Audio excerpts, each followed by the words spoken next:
మన రక్షకుడు ఛానల్ని వీక్షిస్తున్న మీ అందరికీ ప్రభువు పేరిట శుభములు. ఈ రోజు మనం బైబిల్ గ్రంథంలో చెప్పబడిన ఒక మహా అద్భుతమైన ప్రవచనం గురించి మాట్లాడబోతున్నాం. ఇది వింటే మీ రోమాలు నిక్కబొడుచుకుంటాయి. దేవుని శక్తిని చూసి ఆశ్చర్యపోతారు. మీరు ఈ ఛానల్ని ఇంకా సబ్స్క్రైబ్ చేసుకున్నట్లయితే మా ప్రతి వీడియో అప్డేట్ మీకు వచ్చేలాగా ఇప్పుడే సబ్స్క్రైబ్ చేయండి.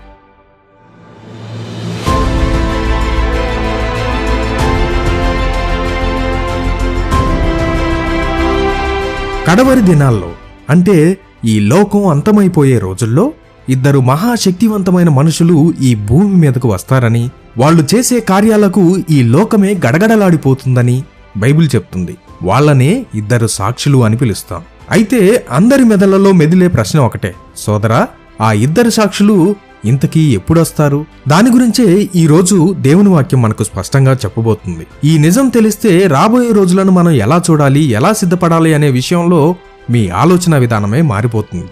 జాగ్రత్తగా ఈ వీడియోని చివరి వరకు చూడండి. క్రీస్తు రాకడ గురించి, అబద్ధ క్రీస్తు గురించి, ఈ లోకం యొక్క అంతం వివరంగా బైబిల్లో రాయబడి ఉంది అని నమ్మకమున్న మీ అందరికీ ఈ ఇద్దరు సాక్షుల గురించి తెలిసే ఉంటుంది. మనం గత వీడియోలలో కూడా చాలాసార్లు ప్రస్తావించాం. క్రీస్తుకు విరోధిగా లేచే ఆ దుర్మార్గుడికి వ్యతిరేకంగా ఈ ఇద్దరు సాక్షులు ప్రవచిస్తారు. ప్రకటన గ్రంథం 11వ అధ్యాయము 3వ వచనంలో దేవుడు ఇలా సెలవిస్తున్నాడు, నేను నా ఇద్దరు సాక్షులకు అధికారం ఇచ్చేదను. వారు గోనె పట్ట కట్టుకుని 1260 దినములు ప్రవచింతురు. 1260 రోజులు అంటే సరిగ్గా 3.5 సంవత్సరాలు అన్నమాట. చాలా మంది అనుకునే విషయం ఏంటంటే వాళ్ళు ఎప్పుడో ఒకరోజు సడన్ గా ఉన్నట్టుండి వచ్చేస్తారని. కానీ అలా కాదు. వాళ్ళ రాక వెనుక దేవుని ఖచ్చితమైన ప్రణాళిక ఉంది. ఆ 1260 రోజులు ఎప్పుడు మొదలవుతాయో మనం పట్టుకోగలిగితే ఆ ఇద్దరు సాక్షులు ఎప్పుడు అడుగు పెడతారో మనం ఖచ్చితంగా చెప్పేయొచ్చు. వాళ్ళు రావడానికి ఒక పెద్ద సూచన ఉంది. ప్రకటన గ్రంథము 11వ అధ్యాయము 1వ వచనంలో ఉంది, చూడండి.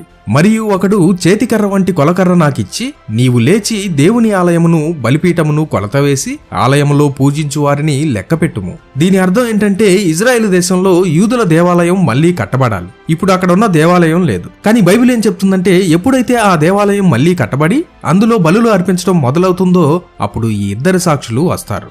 అంతకంటే ముందు రారు. వాళ్ళ రాక ఆ దేవాలయంతో ముడిపడి ఉంది. కాబట్టి వరుసగా ఏం జరుగుతుందో చూడండి. మొదట ఇశ్రాయేలులో 3వ మందిరం కడతారు. ఆ తర్వాత ఒక ప్రపంచ నాయకుడు వస్తాడు. దానియేలు గ్రంథము 9వ అధ్యాయం 27వ వచనంలో చెప్పినట్లు వాడు అందరితో 7 సంవత్సరాల శాంతి ఒప్పందం చేసుకుంటాడు. ఆ 7 ఏళ్లలో సగానికి అంటే 3.5 సంవత్సరాలు గడిచాక వాడు మాట తప్పుతాడు. ఆ ఒప్పందాన్ని కాలితో తన్నేస్తాడు. ఆ క్షణంలోనే ఆ ఇద్దరు సాక్షులు లేచి నిలబడతారు. లోకమంతా శాంతి శాంతి అని అరుస్తున్నప్పుడు, దేవాలయం వెలిగిపోతున్నప్పుడు ఈ ఇద్దరు సింహల్లా గర్జిస్తారు. ఇప్పటికే యెరూషలేంలో ఉన్న కొన్ని సంస్థలు ఆ 3వ దేవాలయం కట్టడానికి కావలసినవన్నీ సిద్ధం చేశాయి. వాళ్ళు కేవలం ప్రభుత్వం నుండి కట్టండి అనే ఒక్క మాట కోసం ఎదురుచూస్తున్నారు. ఆ మాట వచ్చిన రోజే మన కౌంట్ డౌన్ మొదలైనట్టే. ప్రకటన గ్రంథము 11వ అధ్యాయము 4వ వచనం, వీరు భూలోకమునకు ప్రభు అయిన వాని ఎదుట నిల్చుచున్న 2 ఒలీవ చెట్లను దీపస్తంభములనై ఉన్నారు. దీని అర్థం ఏంటంటే మానవ చరిత్రలోనే అత్యంత చీకటి రోజుల్లో వీళ్ళు దేవుని పక్షాన నిలబడే దీపాలు.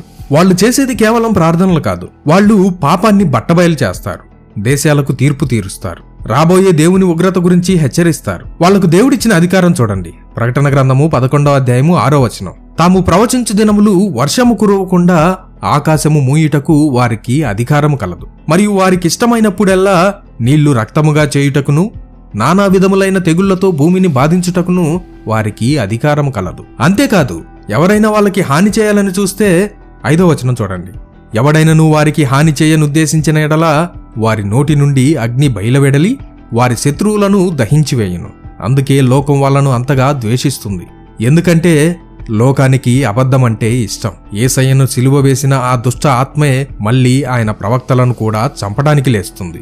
ఇక్కడే అసలు కథ ఉంది. వారి 1260 రోజుల ప్రవచనం ముగిశాక అబద్ధ క్రీస్తువు చివరికి వాళ్ళని యెరూషలేము వీధుల్లో అందరూ చూస్తుండగా చంపేస్తాడు. వాళ్ల శవాలు ఆ నగరపు వీధిలో పడి ఉంటాయి. ప్రజలు కేకలు వేస్తారు. టీవీ ఛానళ్లు లైవ్లో చూపిస్తాయి. ప్రపంచమంతా పండగ చేసుకుంటుంది. ప్రకటన గ్రంథము 11వ అధ్యాయము 10వ వచనం, ఈ ఇద్దరు ప్రవక్తలు భూనివాసులను బాధించినందున భూనివాసులు వారిని చూచి సంతోషించి ఉత్సహించుచు ఒకనికొకడు కట్నములు పంపుకొందురు. చూశారా ఎంత దుర్మార్గమో! కానీ దేవుని కార్యం ఇంతటితో ముగిసిపోయిందనుకుంటున్నారా? లేదండి. 3.5 రోజుల తర్వాత ఎవరూ ఊహించనిది జరుగుతుంది. ప్రకటన గ్రంథము 11వ అధ్యాయము 11వ వచనం. అయితే ఆ 3.5 దినములైన పిమ్మట దేవుని యొద్ద నుండి జీవాత్మ వచ్చి వారిలో ప్రవేశించెను గనుక వారు పాదములు ఊని నిలిచిరి. వారిని చూచిన వారికి మిగులు భయము కలిగెను. యావత్ ప్రపంచం ముందు వాళ్ళు బ్రతికి లేచి నిలబడతారు. అది చూసిన వాళ్లకు గుండెల్లో భయం పట్టుకుంటుంది. ఒక్క శ్వాసతో దేవుడు మరణాన్నే ఓడించగలడు అని ఆ రోజు లోకానికి తెలుస్తుంది. వాళ్ళు లేచి నిలబడిన వెంటనే ఆకాశం నుండి ఒక పెద్ద స్వరం వినిపిస్తుంది. ఆ స్వరం ఇక్కడికి ఎక్కిరండి అంటుంది. అంతే. వాళ్ళ శత్రువులు చూస్తుండగానే ఆ ఇద్దరు సాక్షులు ఒక మేఘంలో పైకి నేరుగా పరలోకానికి కొనిపోబడతారు. వాళ్ళు పైకి వెళ్లిన అదే సమయంలో ఒక భయంకరమైన భూకంపం వస్తుంది. 13వ వచనం. ఆ గడియలోనే గొప్ప భూకంపము కలిగినందున ఆ పట్టణములో 10వ భాగము కూలిపోయాను.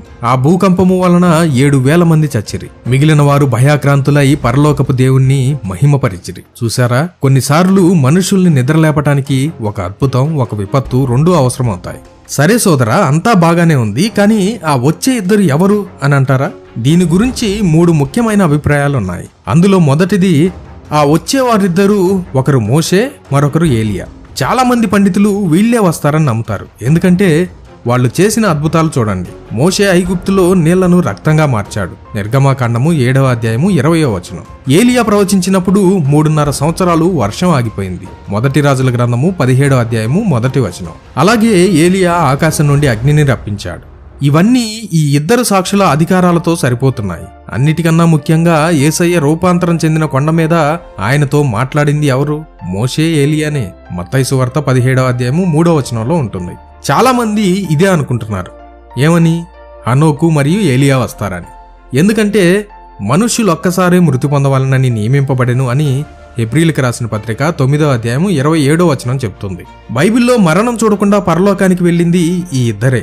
ఆదికాండము 5వ అధ్యాయము 24వ వచనం, 2వ రాజుల గ్రంథము 2వ అధ్యాయము 11వ వచనంలో ఈ విషయాలు గమనిస్తాం. కాబట్టి వారు తిరిగి వచ్చి సాక్షులుగా మరణించి ఆ సమయాన్ని నెరవేరుస్తారని వీరి వాదన. మరొక అభిప్రాయం ఏంటంటే, కొరింథీయులకు రాసిన మొదటి పత్రిక 1వ అధ్యాయంలో చెప్పినట్లు జ్ఞానులను సిగ్గుపరచుటకు లోకములో వెర్రివారైన వారిని దేవుడు ఏర్పరచుకొనెను. ఈ వచనాన్ని ఆధారంగా చూపిస్తూ, అలాగే దేవుడు తన మహిమ కోసం మనలాంటి సాధారణ విశ్వాసులనే ఇద్దరిని ఎన్నుకొని వారిలో తన ఆత్మ నుంచి ఈ మహాకార్యాలు చేయించవచ్చని కొన్ని అభిప్రాయాలున్నాయి. ఈ 3 ఆ ఇద్దరు ఎవరనే వాదన మీద ఉన్న అభిప్రాయాలు. అయితే ఆ ఇద్దరు సాక్షులు పరలోకానికి వెళ్లిపోయిన తర్వాత భూమి మీద చివరి యుద్ధం, అదే అర్మెగిద్దోను యుద్ధం మొదలవుతుంది. ఆ సమయంలో ఆకాశం బద్దలవుతుంది. మొదటిసారి యేసయ్య ఈ లోకానికి వచ్చినప్పుడు ఒక చిన్న గాడిద పిల్ల మీద దీనుడిగా వచ్చాడు. కానీ ఈసారి ఆయన గాడిద మీద రావడం లేదు. ప్రకటన గ్రంథము 19వ అధ్యాయము 11వ వచనంలో చెప్పినట్లు ఒక తెల్లని గుర్రము కనపడెను. దాని మీద కూర్చున్నవాడు నమ్మకమైన వాడును సత్యవంతుడు, నన్ను నామము గలవాడు. ఆయన నీతిని బట్టి విమర్శ చేయుచు యుద్ధము జరిగించుచున్నాడు. ఆయన ఎలా ఉంటాడో చూడండి. ఆయన నేత్రములు అగ్ని జ్వాలల వలె ఉండును. ఆయన శిరస్సు మీద అనేక కిరీటములుండెను. రక్తములో ముంచబడిన వస్త్రము ఆయన ధరించుకొని ఉండెను. మరియు దేవుని వాక్యము అను నామము ఆయనకు పెట్టబడి ఉన్నది. ఆయన నోటి నుండి పదునైన ఖడ్గము బయటికి వస్తుంది. ఆయన వస్త్రం మీద, ఆయన తొడ మీద రాజులకు రాజు, ప్రభువులకు ప్రభువు అని ఒక బిరుదు రాయబడి ఉంది. ఆయనే ప్రభువైన యేసు. ఆయనే మన రక్షకుడు. మేఘారూఢుడై తిరిగి రాబోతున్నాడు. ఈ ప్రవచనాలు కథలు కాదు, కట్టుకథలు అసలే కాదు. ఇది దేవుని వాక్యం. ఇది జరిగి తీరుతుంది. ఆ ఇద్దరు సాక్షులు వస్తున్నారు. వారి సందేశం ఈ లోకాన్ని ఒక కుదుపుతుంది. ఇప్పుడు నా ప్రశ్న ఒక్కటే, మీరు సిద్ధంగా ఉన్నారా? ఈ వీడియో చూస్తున్న మీతోనే నేను మాట్లాడుతున్నాను. నువ్వు సిద్ధంగా ఉన్నావా? లోకంలో జరుగుతున్నవి చూస్తున్నావా? కాలపు గుర్తులను గమనిస్తున్నావా? నీ ఆత్మీయ జీవితం ఎలా ఉంది? ప్రభువైన యేసుక్రీస్తు లోకాసు వార్త 21వ అధ్యాయము 36వ వచనంలో మనల్ని ఇలా హెచ్చరించాడు. కాబట్టి మీరు జరగబోవు వీటన్నిటినీ తప్పించుకొని మనుష్య కుమారుని ఎదుట నిలవబడుటకు శక్తిగలవారగునట్లు ఎల్లప్పుడూ ప్రార్థన చేయుచు మెలకువగా ఉండుడి. మేల్కొందాం. మన దీపాల్లో నూనె సిద్ధంగా ఉంచుకుందాం. లోకమనే నిద్రమత్తును వదిలేద్దాం. ఎందుకంటే తలుపు తట్టే శబ్దం సమీపంలోనే ఉంది. బాకాలు ఊదబడే సమయం దగ్గర పడింది. ఆ తరువాత రాజు తిరిగి వస్తాడు. మన రక్షకుడు రాబోతున్నాడు. ఆయన్ని కలుసుకోవడానికి నువ్వు సిద్ధంగా ఉన్నావా? Jesus coming soon, so be prepared.